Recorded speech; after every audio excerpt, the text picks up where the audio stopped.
to one of my friends about some of the anxiety that was coming up for me when I was going back into a Mormon event, a Mormon wedding, and I was having some emotions come up just being in that space and being around all of those people that sort of think and feel a certain way and feel a certain way about me as well.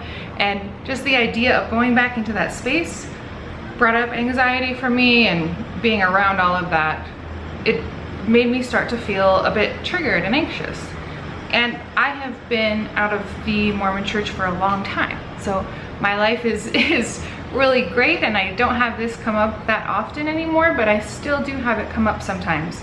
So I was talking to this friend about all of this, and she was telling me how she still experiences it sometimes too, and we were joking that this is our trauma, right? It's like PTSD comes up.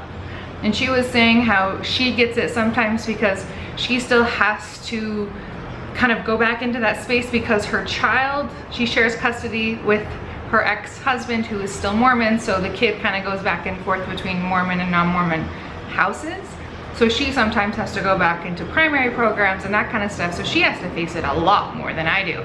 But we were just joking about it and laughing about how it's like PTSD, you know, the anxiety comes up and reliving all this past stuff, and a lot of trauma really comes up. And then we sort of coined the term post-Mormon stress disorder, and kind of joking, but also it fits. Like, it actually fits perfectly, unfortunately.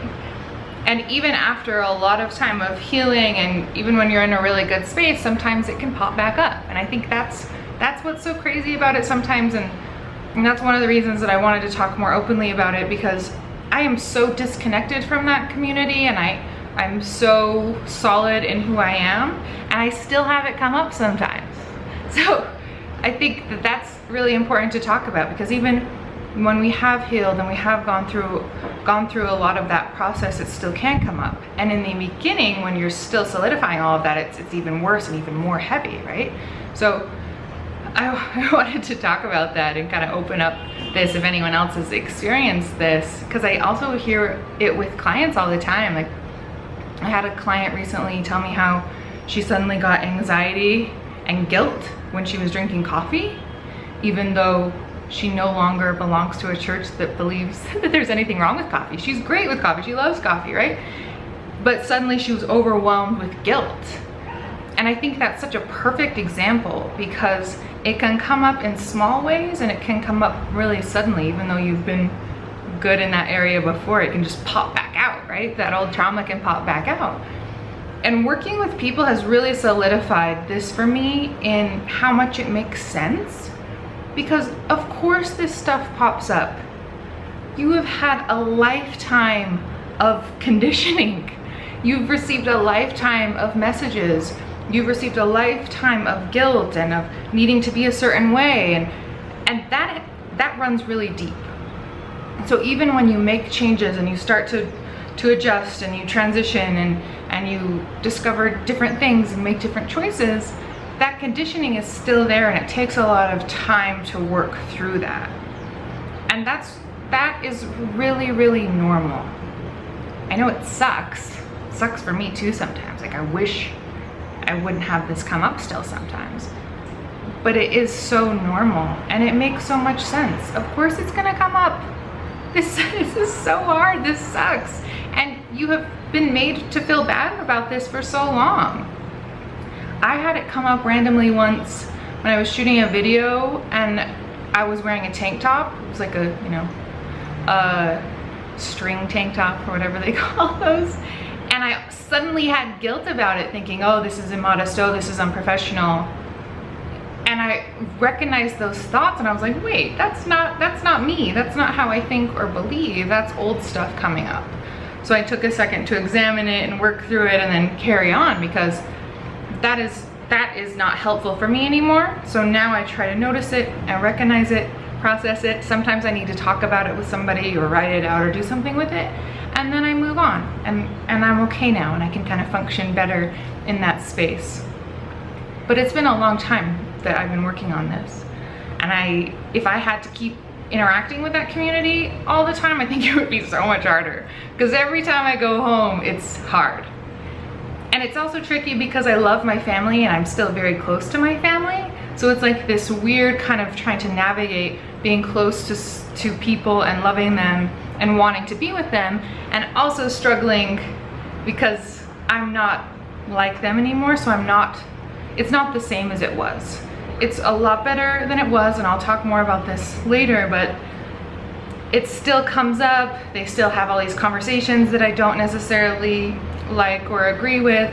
I still have to go do Mormon things sometimes, like my sister getting married, you know, waiting outside the temple for her, that kind of stuff. So I don't have to do that much, but I do have to step into that sometimes. And it's hard. It's really hard. And it's really hard also because in that space, they don't want to hear what I believe or what I feel or what I think. No one's ever asked me why I left, which is crazy, right? I mean, that's it. When I think about that, sometimes I feel like that's kind of crazy, but the Mormon world, when you understand it, it's set up in such a certain way to protect them, I feel like, right? They don't want any outside anything in, and they're really good at making those walls. So they don't want any information that could contradict how they feel and think. And I think that's what keeps it such a locked and tight community, because that information doesn't get in, and it keeps them really secure and cut off from a lot of things. So I sort of have to adjust to that. And I'm not great at adjusting that because I like to say what I think and I have opinions and I'm passionate about things. So I will say things, but I also am respectful and I don't want to tear down your beliefs. So I'm not going to say how I feel about the temple or what I view that as, because I don't want to attack you or destroy your beliefs. I think that's up to you to decide what you do with that and how you feel about that. So that's a tough balance for me, especially sometimes when some people are attacking me or trying to, you know, to get into attacking my beliefs. It's hard not to attack them in the same disrespectful manner. So that's something that I'm always working on, standing up for myself and my beliefs while also being respectful of them and their journey, and understanding that some of them can't take as much of that, right? Like, I feel like I'm in a pretty good place where I can talk through a lot of things and have these conversations and critique things and critique myself and critique beliefs and all of this stuff. But a lot of them can't do that, and they don't know how to do that, and it feels like a very personal attack, and they just can't do it. So that's not helpful to go into that space, right? So that was a bit of a tangent, but I really wanted to do this video because I think post-Mormon stress disorder is real, and I think that it impacts so many of us. And when you leave something that is so deep and conditions you so much and impacts the way you think and feel and what you do and what your life map looks like and what your values should be and what your goals are, that impacts everything. So when you transition out of that, you have to rework all of those things. And so that's something I'm going to get into more too, is how do we rework all that? How do we find ourselves? How do we find our values? How do we be ourselves? How do we find ourselves? How do we connect with ourselves outside of this? And still taking some of the stuff that is us and that we do like, right? Because it's not a complete change, but it is a major adjustment in who we are. And there is going to be stress and anxiety and just crap that comes up after this, and those messages and those negative messages and those guilt messages and those things that really aren't healthy or helpful, and that I work with people to undo all the time, even that aren't coming out of the Mormon Church or of religion or anything. I help people every day to work through and challenge those negative voices in their head, those voices that aren't helpful, that aren't healthy, that tell us that we're not good enough, right? Those are what I help people unpack and undo and work on. And I found that a lot of ex-Mormon people have a lot of that wrapped up in church stuff and in stuff their parents said. So we have to work on unpacking that. And it's so possible, but it takes a lot of work and it's hard and it takes a lot of time, and that's okay too. Which is the other thing I really wanted to say, is that we need to give ourselves a little more patience in this, and I'm saying that to myself just as much as you, because I do get frustrated sometimes when I still run into it and I'm like, really? Is that coming up again? Are we not over this yet? Right? But I understand why it's coming up, and so I have to give myself the same love and patience that I give other people, because I understand that this is such a hard thing to go through, and we need to recognize when this stuff comes up, we can look at it and we can examine it and we can process it, and we can be like, hey, like, you're okay. You're doing a lot of great things. You're working on yourself. You're working on the things that you do need to work on, and you're also doing all of these things well, and it's okay. This stuff comes up, and that's really normal. That's how PTSD works, right? It comes up and we have to keep working on it and keep working on it. So if you guys have anything you want to share or you want to add, please share. This is a great space, I think, that we can use to share and use to get support. And that's also the way that we work through guilt, right? Research has shown that the way you work through guilt and shame is by voicing it to people who are safe and processing through that, and having somebody be like, oh man, me too, that sucks, and I've been there, and this is how I got through it, and how are you doing, and connecting that way. And I think YouTube and places like this can be a great resource to do that. I think it's also important to note that it's not a totally safe space, because there are people who are trying to cause harm sometimes, and there are people who are wanting to support. So I think it's important to also be aware of what you're commenting and know that it's going out into the world, right? And anyone can see that, and anyone can comment on it. And people that comment, that doesn't mean that they're gonna be healthy or helpful.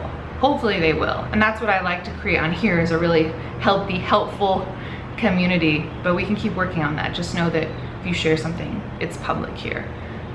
Please, you can also reach out to me on my website. You can submit an anonymous question on my website if that makes you more comfortable, or you can reach out to me directly, and I can help you in whatever way that I can, because man, I know how hard this is, and going through it alone is terrible, and I don't think anyone should have to go through it alone. And that's why I'm doing this, because if we can help each other, I think we can make this a lot easier and less shameful and less secretive, because it shouldn't be that way. But I feel like the Mormon Church kind of sets that up, so you are alone and you do feel shame, so then they just can keep pulling you back in. I really think that's kind of how it is. So I really want to create a space where we can do that, and it can be a safe place to do that and to process. My camera just died, so I had to restart it again. I think it's telling me to wrap it up. But if you need anything, if I can help in any way, please let me know. If you found this helpful, please like, subscribe, comment. Let's keep having these conversations and stop being so secretive about this, because we should be supporting each other. We shouldn't be suffering in silence, right? Okay, all right. Have a great day, everybody.